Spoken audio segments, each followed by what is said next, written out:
Welcome two bit inning. साथ में मिलके शुरू करते हैं जिंदगी की दूसरी इनिंग। मार्केट्स के अंदर काफी सारा पैनिक है। मार्केट्स क्रैश हो रही है एंड आई एम श्योर आपका भी पोर्टफोलियो इस वक्त डाउन होगा। और आप इस उम्मीद में थे कि यार काफी करेक्शन ऑलरेडी हो चुकी है, अब इससे ज्यादा करेक्शन होनी नहीं चाहिए थी। और अब आप ये सोच रहे होगे कि क्या रीजंस है। तो मैं आपको आज थोड़े से ये बताने जा रहा हूँ कि क्या रीजंस है जिसकी वजह से मार्केट क्रैश हो रही है। आपको इस समय क्या करना चाहिए, कौन से ऐसे पर्टिकुलर रीजंस हैं, क्या इन रीजंस से ये मार्केट कभी उभर पाएगी कि नहीं उभर पाएगी। तो आज का वीडियो बहुत ही इंपॉर्टेंट है। इसको इसको पूरा एनालाइज करने की, जो इस टाइम जो करंट सिचुएशन उसको समझने की कोशिश करेंगे, ठीक है। तो हमेशा की तरह मैं स्क्रीन को शेयर करता हूँ और फिर आपसे आपको कुछ फैक्ट्स दिखाने की मैं कोशिश करता हूँ, राइट।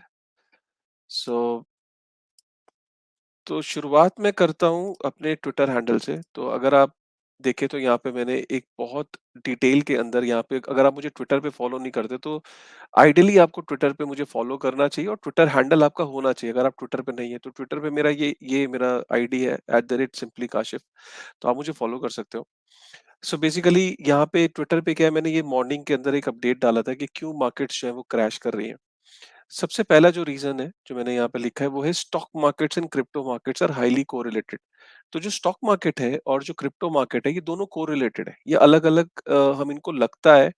लेकिन जनरली क्या है कि क्योंकि स्टॉक मार्केट में और क्रिप्टो की जो मार्केट है उसके अंदर दोनों जो लोग हैं वो जो उसके अंदर जो डील करते हैं वो वही लोग हैं जो स्टॉक्स में भी डील करते हैं और क्रिप्टो में भी डील करते हैं, राइट। ऐसा नहीं है कि क्रिप्टो के अंदर बिल्कुल एक्सक्लूसिव लोग हैं और स्टॉक के अंदर बिल्कुल एक्सक्लूसिव लोग हैं। किसी भी मार्केट के अंदर जो सबसे इम्पोर्टेंट प्लेयर होता है वो प्लेयर होता है जो फाइनेंशियल इंस्टीट्यूशंस होते हैं। अब जो रिटेल में होते हैं ना, जो जैसे मैं और आप हैं, इंडिविजुअल्स हैं, तो ये लोग क्या होते हैं, ये नंबर्स में ज्यादा दिखते हैं लेकिन जो इनका इन्वेस्टमेंट का जो अमाउंट होता है वो कम होता है in comparison to financial institutions. Financial institutions का मेजरली ये रोल होता है कि उनका इंटरेस्ट इसमें होता है कि जब वो मार्केट के अंदर पैसा बनाने की अपॉर्चुनिटी देखते हैं तब वो आ जाते हैं। और जैसे ही उनको लगता है कि अब मार्केट के अंदर ये मार्केट डाउन होने वाली है या मार्केट के अंदर करेक्शंस आने वाली है, तो इमीडिएटली फाइनेंशियल इंस्टीट्यूशंस अपने पैसे को हर वक्त एजाइल रखते हैं।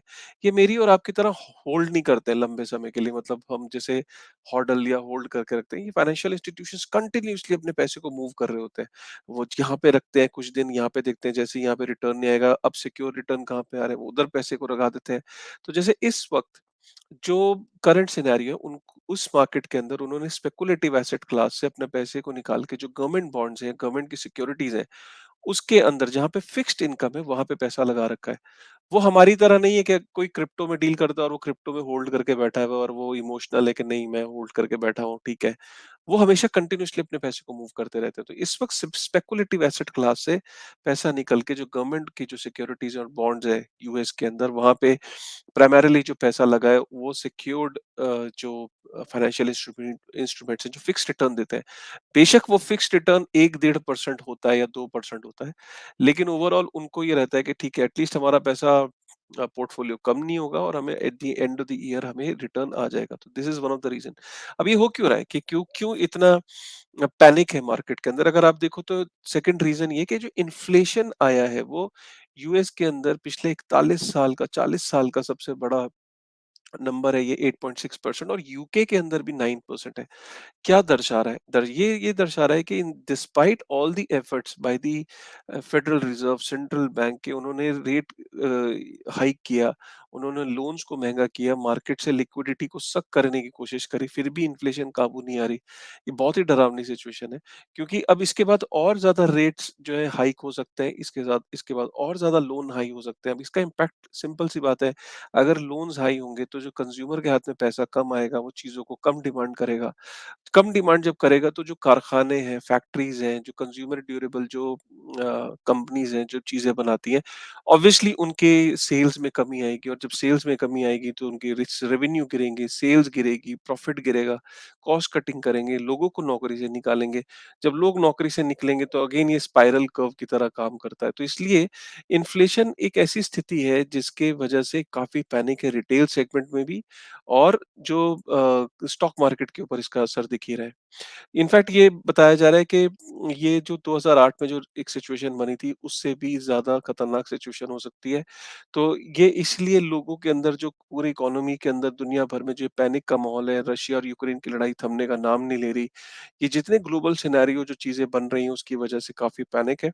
और इसकी वजह से जो रिटेल सेगमेंट है, वो उसके अंदर सबसे पहले क्या होता है, एक ह्यूमन टेंडेंसी होती है कि यार मैं बुरे वक़्त के लिए ना कैश रखता हूँ। मैं ऐसी हाइली लिक्विड चीज़ें रखता हूँ जो सिक्योर भी हों, और अगर मुझे या तो मैं कैश रखूँ या ऐसे ऐसे इंस्ट्रूमेंट में मैं पैसा लगाऊँ, जहाँ पे मुझे अगर ज़रूरत पड़ी तो मैं उसको इमीडिएटली कैश में कन्वर्ट कर सकूँ और सिक्योर हो, वो बहुत वॉलेटाइल ना हो। तो रिटेल भी यही काम करता है, इंस्टीट्यूशनल भी ये काम करता है, जिसका इफ़ेक्ट हमें स्टॉक मार्केट पे देखने को मिला, और स्टॉक मार्केट और क्रिप्टो मार्केट हाइली कोरिलेटेड है। मैं जैसे कि मैंने ऊपर समझाया, इस वजह से आप ओवरऑल मार्केट के अंदर ये डाउनफॉल देख रहे हो। तीसरा सबसे बड़ा रीज़न ये आपने मैंने आपको बोला था कि लूना के बाद एक बहुत बड़ा असर देखने को मिल रहा है। लूना का जो फियास्को हुआ, जो यूएसडी जो stable coin algorithmic stable coin था, उसके गिरने के बाद एक चीज़ क्लियर हो गई है कि दुनिया भर में एक प्रेशर बनेगा एल्गोरिथम्स पे स्टेबल कॉइन्स में, और स्टेबल कॉइन्स के अराउंड एक रेगुलेशन बन के आएगी। जापान सबसे पहला देश था जिसने स्टेबल कॉइन्स के अराउंड एक गाइडलाइंस इशू करी, और दूसरा सबसे बड़ा जो इम्पोर्टेंट डेवलपमेंट है वो न्यूयॉर्क स्टेट जो है, जो अमेरिका के अंदर जो न्यूयॉर्क स्टेट है, तो हर स्टेट न्यूयॉर्क के अंदर अपने कानून बना सकती है, वो फ्री है अपने कानून बनाने के लिए। उन्होंने न्यूयॉर्क के अंदर क्लियर कर दिया है कि स्टेबल कॉइन्स को न्यूयॉर्क स्टेट से इशू नहीं किया जा सकता, एल्गोरिथम स्टेबल कॉइन्स को। और जो स्टेबल कॉइन्स लॉन्च होंगे, उनकी पूरी गाइडलाइंस, उनकी बैकिंग किस तरीके से होगी, क्या-क्या उनके पीछे बैकिंग होगी, क्या-क्या एसेट्स होंगे, पूरी गाइडलाइन, और कोई भी एल्गोरिथम स्टेबल कॉइन न्यूयॉर्क से रिलीज़ नहीं हो सकता। अगर कोई हो सकता है तो उसकी पूरी उन्होंने प्रावधान बनाए हैं, और उसके पीछे एसेट्स की बैकिंग का तरीका बताया है। तो इससे ये पता लगता है कि अब आने वाले टाइम में आप और अमेरिका के अंदर स्टेट्स को देखोगे, वो ये रूल्स को फॉलो करेंगी। एल्गोरिथम स्टेबल कॉइन्स बिल्कुल यूएस से खत्म हो जाएँगे, और वहाँ पे अलाउ भी नहीं किए जाएँगे, क्योंकि ऐसा व्यतीत हो रहा है, जिसकी वजह से अब ओवरऑल मार्केट के अंदर एक सेंटीमेंट ये है कि क्या इसका असर डीफाई पे भी पड़ेगा? क्या रेगुलेशन टाइट हो रही है? क्या रेगुलेटरी बॉडीज़ जो हैं इसको बहुत क्लोज़ली वॉच कर रही हैं, और कुछ सख्त कानून लेके वो फ्यूचर में आ सकती हैं। यही कारण है कि जो अगला रीज़न है, आपने पीछे देखा होगा फिडेलिटी। जैसे यहाँ पे ईपीएफओ होता है ना, प्रोविडेंट फंड ऑर्गेनाइजेशंस हैं जैसे गवर्नमेंट की तरफ से, वहाँ पे ये काम जो है ना, रिटायरमेंट का, प्रोविडेंट फंड्स का, इस तरह का जो काम है, रिटायरमेंट में जो फंड्स मिलते हैं, ये फिडेलिटी देखती है। फिडेलिटी एक बहुत बड़ी एसेट मैनेजमेंट कंपनी है। उसने वो 23,000 कंपनीज की रिटायरमेंट देखती है, रिटायरमेंट ऑफ एम्प्लॉइज, जो एम्प्लॉइज के रिटायरमेंट फंड्स को मैनेज करती है। तो फिडेलिटी ने ये अनाउंस किया था आज से कुछ महीने पहले कि जुलाई अगस्त के आसपास वो एक ऐसा वो अलाउ करेंगे कि जो एम्प्लॉइज़ हैं, वो अपनी रिटायरमेंट प्लानिंग में थोड़ा-सा पोर्शन, पूरा 100% नहीं, वो एलोकेट कर सकते हैं बिटकॉइन को भी। उनको सिर्फ फिडेलिटी को एक चेक बॉक्स टिक करना है कि हमारा कुछ फंड बिटकॉइन में भी लगा दीजिए। सोचिए कितनी बड़ी मैसिव न्यूज़ थी, जिसकी जिसकी बहुत ही बड़ा ये एक मैसिव न्यूज़ की तरह देखा जा रहा था कि इसका इफ़ेक्ट आएगा कि 23,000 कंपनीज़ के लाखों करोड़ों एम्प्लॉइज़ जब अपनी रिटायरमेंट प्लानिंग के अंदर बिटकॉइन को के अंदर एक्सपोज़र लेना चाहेंगे। जिसको जैनेट येलन ने बोल दिया कि इट्स वे टू रिस्की, उन्होंने वार्न किया। जैनेट येलन ट्रेजरी सेक्रेटरी है यूएस की, और इसको ऐसा देखा जा रहा है कि जैनेट येलन प्रोबेबली इस इंस्ट्रूमेंट को लॉन्च नहीं होने देगी, या ये कांग्रेस के अंदर, उन्होंने बोला है कि कांग्रेस के अंदर इस विषय को डिस्कस करना चाहिए, क्या रिटायरमेंट प्लानिंग के अंदर बिटकॉइन के अंदर एक्सपोजर मिलना चाहिए कि नहीं मिलना चाहिए। जब तक कांग्रेस से अप्रूवल नहीं होगी, इस तरह के कोई भी प्रोडक्ट्स या चीजें मार्केट्स में नहीं आनी चाहिए। ये वार्निंग का कहीं न कहीं डेफ़िनेटली ये बेयरिश था बिटकॉइन के लिए, क्योंकि इसके होने के बाद जो सोचा जा रहा था कि जिस तरीके से एक्सपोज़र मिलेगा बिटकॉइन को इतने सारे बड़े पॉपुलेशन बेस से, अब वो कहीं न कहीं उसपे क्वेश्चन मार्क है। और इम्पोर्टेंट पॉइंट ये है कि एसईसी, ये र्यूमर है, अभी कंफर्म नहीं किया एसईसी ने, बट ब्लूमबर्ग की खबर है कि एसईसी की जो एनफोर्समेंट अटॉर्नी है, उनका ही कहना है कि वो टेरा का जो इश्यू है उसके अंदर they are looking into it, और टेरा के अंदर जो-जो लोग दोषी हैं, किस वजह से ये चीज़ हुई है, तो उसकी पूरी स्क्रूटनी की जा रही है। और अगर ये कुछ पाया गया, तो एसईसी डेफिनिटली बहुत टाइट करने वाली रेगुलेशन को खासकर डीफाई सेक्टर पे। और जो एसईसी हमेशा से कहता आया है कि हार्वे टेस्ट के अकॉर्डिंग अगर कुछ सिक्योरिटीज, ज्यादातर क्रिप्टोज जो है वो सिक्योरिटीज हैं, और अगर वो सिक्योरिटी लॉ को ले आते हैं और सिक्योरिटी एसईसी और टाइट करता है और छानबीन करता है, तो आई एम श्योर कि इसका इम्पैक्ट भी कहीं ना कहीं मार्केट पे आएगा। तो ये एक कुछ रीजंस हैं। और इसके अलावा आप सोच रहे होगे कि सर इथेरियम को क्या हुआ, इथेरियम इतना डाउन क्यों जा रहा है? तो आप एक आर्टिकल अगर मैं आपको बताऊँ, तो जैसे आप इथेरियम को देखो तो पिछले 7 दिन में 18%, 24 घंटे में 8% गिरा है, 1460 पे आ गया है। अगर हम इथेरियम का ऑल टाइम हाई देखें, तो इथेरियम कितना डाउन चल रहा है अपने ऑल टाइम हाई से।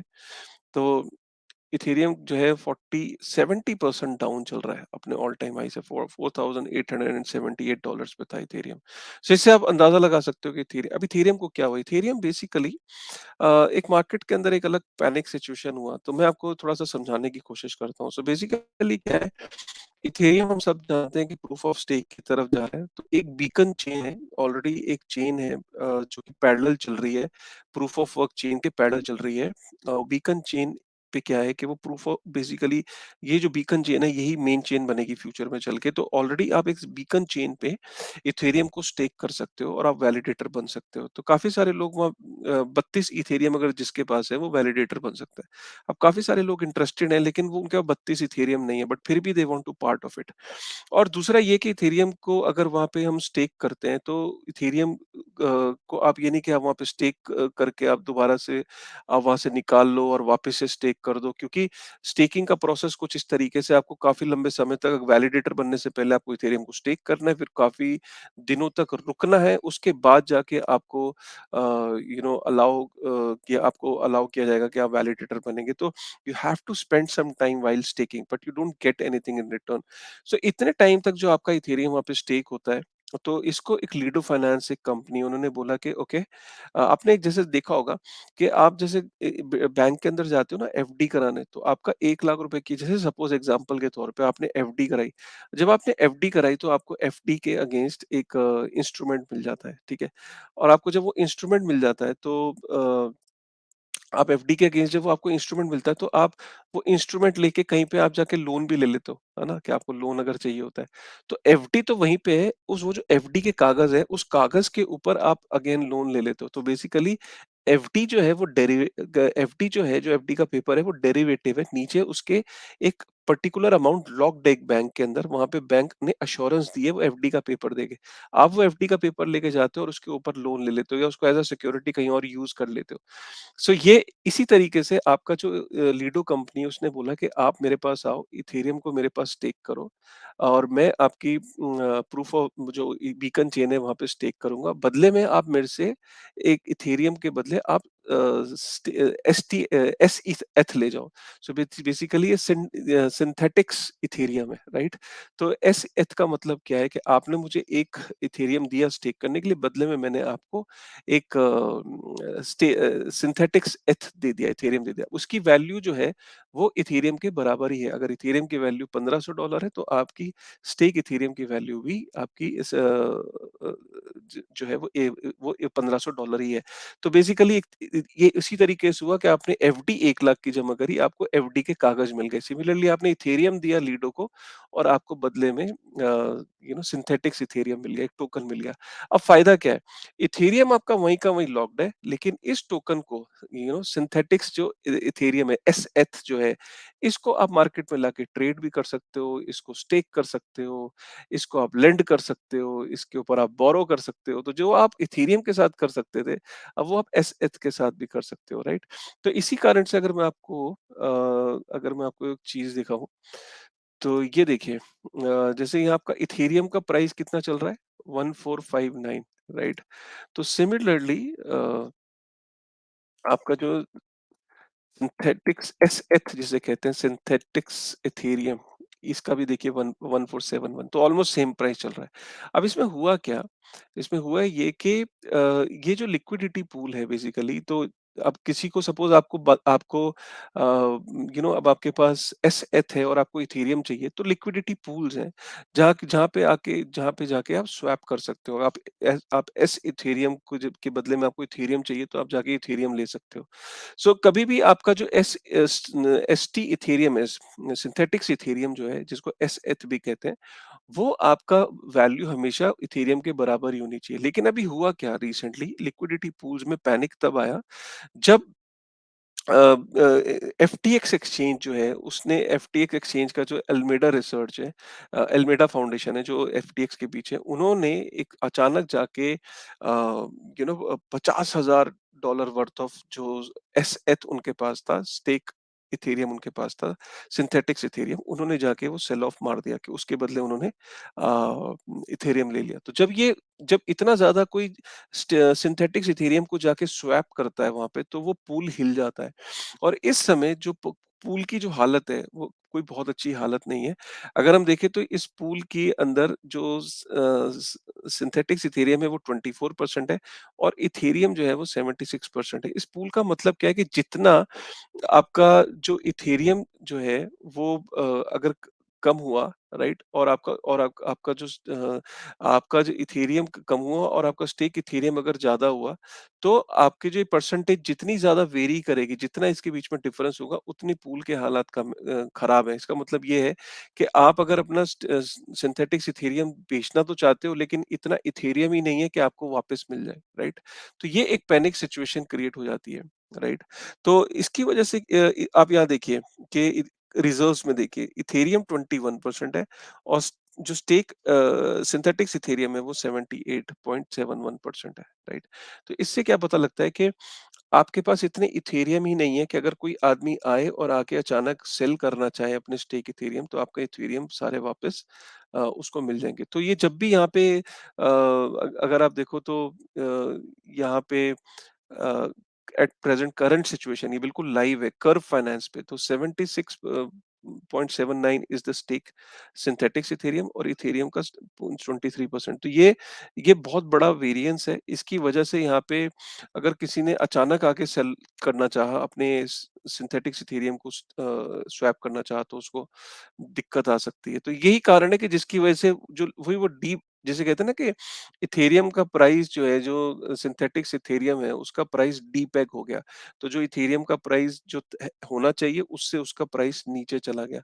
तो जब ये डीपेग वर्ड इतना खतरनाक है, क्योंकि हमने इसको लूना में देखा, तो ये इनफैक्ट ये एक स्मॉल कैप साइंटिस्ट करके, ये अनोनिमस कोई वो है, ट्विटर हैंडल है, तो उसने यही बात यहाँ पे लिखी है कि देखिए, Almeida Research exiting their position yesterday, unloading 50,000 stake Ethereum. तो 50,000 सिंथेटिक्स इथेरियम को उन्होंने कुछ घंटों के अंदर जो है वो स्वैप करा, तो जिससे ये डीपैक हो गया। तो ये इसकी वजह से पैनिक हो गया काफी सारे लोग, और काफी आप ये पूरा डिटेल में ये थ्रेड पढ़ सकते हो। तो इसकी वजह से काफी पैनिक क्रिएट हो गया, और लोगों को लगा कि सिंथेटिक इथेरियम डीपेग हो गया है, इसका इफेक्ट इथेरियम पे भी आएगा। जैसे यूएसटी जब डीपेग हुआ, तो उसका उसका इम्पैक्ट लूना पे आया था। लेकिन यहाँ ऐसी कोई भी सिचुएशन नहीं, क्योंकि इथेरियम को इससे कोई फर्क नहीं पड़ता, क्योंकि ये एल्गोरिथम ऐसा नहीं है कि अगर स्टेक इथेरियम नीचे जाएगा तो इथेरियम की प्राइस भी नीचे जाएगी। ये ऐसा एल्गोरिथम नहीं है। यूएसटी और लूना के केस में वो एल्गोरिथम डिजाइन था कि अगर यूएसटी डीपेग होगा, तो लूना जो है वो इन्फ्लेशनरी हो जाएगा। यहाँ ऐसा कुछ भी नहीं है कि अगर स्टेक इथेरियम अगर डीपेग हो रहा है, तो इथेरियम की जो सप्लाई वो बढ़ जाएगी। तो यहाँ ये ऐसा एल्गोरिथम नहीं है, लेकिन लोगों को वो डीपेग वो इतना खतरनाक लगता है, लूना का जो पैनिक है, तो इस कारण लोग इथेरियम को भी बेचने लगे, जब उन्होंने ये देखा कि जो स्टेक इथेरियम है उसमें अ, उसका प्राइस अगर डीपेग हुआ है, तो उसका इफेक्ट इथेरियम पे भी आएगा। तो ये हो रहा है इथेरियम के साथ। आई एम श्योर कि आपको अब समझ में आ रहा होगा कि पूरी कहानी क्या है इथेरियम के डाउनफॉल की। अगर आपको आई एम श्योर कि आपको एक क्लैरिटी मिली होगी कि ओवरऑल मार्केट के अंदर क्या हो रहा है, क्या सही है, क्या गलत है, क्या इथेरियम के साथ सिचुएशन हो रही है। आपको घबराने की ज़रूरत नहीं है। मेरे ख्याल से ये जो फंड्स होते हैं, इसका इफ़ेक्ट देखने को मिल रहा है इथेरियम के प्राइस पे भी, बट इथेरियम का ऐज़ मैंने कहा कि इसका कोई लिंक नहीं है। जैसे लूना और यूएसडी का जो लिंक था, वो एल्गोरिथम डिज़ाइन था, बट यहाँ ऐसा कोई डिज़ाइन नहीं है। सो आई एम श्योर आपको आज का वीडियो पसंद आया होगा। अगर ये वीडियो या एनालिसिस आपको पसंद आई तो प्लीज़ लाइक करिएगा, शेयर करिएगा और ज़्यादा से ज़्यादा लोगों को बताइए, कमेंट करिएगा कि आपको कैसी लगी आज की एनालिसिस। आई एम श्योर कि कल मंडे है और कल हम फिर से आते हैं वेब3 की दुनिया के साथ। प्रणव के साथ आएँगे और कल मिलते हैं फिर एक बार फिर। With this thought thank you very much.